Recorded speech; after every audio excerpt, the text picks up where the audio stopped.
আপনারা পুরো এদিকটা তো খুললে এরপরে ভিডিও নেবেন, আপনারা ভিডিও নেবেন, আমাকে কাস্টমার বাড়বে।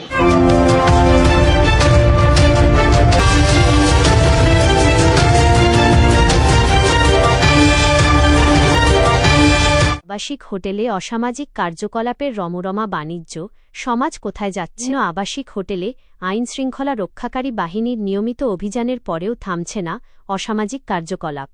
বিলাসিতার আড়ালে এসব হোটেলে গড়ে উঠেছে অনৈতিক কাজের শক্তিশালী সিন্ডিকেট।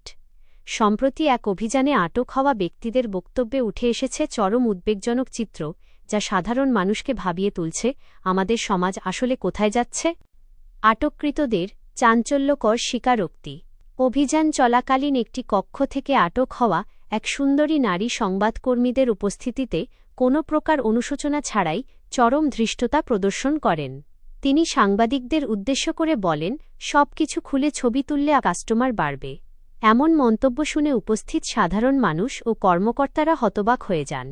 অনৈতিক কাজকে ব্যবসার প্রচারণার হাতিয়ার হিসেবে ব্যবহারের এই মানসিকতা নৈতিক অবক্ষয়ের এক চরম নিদর্শন হিসেবে দেখা হচ্ছে। অন্যদিকে আটক হওয়া আরেক তরুণীকে তার পেশা সম্পর্কে জিজ্ঞেস করা হলে তিনি নির্লিপ্তভাবে জানান, কতটা কাজ, অনৈতিক কাজ করেছি তার কোনো হিসেব নেই। এই তরুণীদের এমন বেপরোয়া কথাবার্তা প্রমাণ করে যে এই অন্ধকার জগতের শিকড় কতটা গভীরে গেড়েছে। প্রতিনিয়ত বাড়ছে অসামাজিকতা। এলাকার আবাসিক হোটেলগুলো এখন সাধারণ পর্যটকদের চেয়ে অনৈতিক কাজে লিপ্ত থাকা ব্যক্তিদের অভয়ারণ্যে পরিণত হয়েছে। স্থানীয়দের অভিযোগ, প্রভাবশালী মহলের ছত্রছায়ায় হোটেল কর্তৃপক্ষ দিনের পর দিন এই অসামাজিক কার্যকলাপ চালিয়ে যাচ্ছে। নামমাত্র ভাড়ায় রুম বুকিং দিয়ে ঘণ্টার পর ঘণ্টা চলে এই রমরমা বাণিজ্য। উদ্বেগের মুখে সামাজিক মূল্যবোধ। সুশীল সমাজের প্রতিনিধিরা বলছেন, তরুণ প্রজন্মের একটি বড় অংশ আজ নৈতিকতা বিসর্জন দিয়ে এই পথে পা বাড়াচ্ছে। হোটেলের আড়ালে এসব কর্মকাণ্ড শুধু আইনশৃঙ্খলার অবনতি ঘটাচ্ছে না, বরং পারিবারিক ও সামাজিক বন্ধনকেও হুমকির মুখে ঠেলে দিচ্ছে।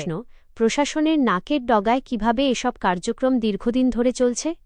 সমাজকে এই অবক্ষয় থেকে বাঁচাতে হলে কেবল অভিযান নয়, বরং এসব হোটেলের লাইসেন্স বাতিলসহ কঠোর আইনি পদক্ষেপ নেওয়া এখন সময়ের দাবি।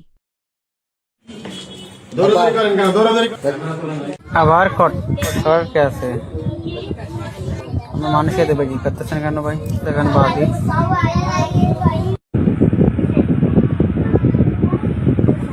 কি একটা অবস্থা। উপজেলার মাওনা উত্তরপাড়ায় যাবে খেলা তো সেই দিছি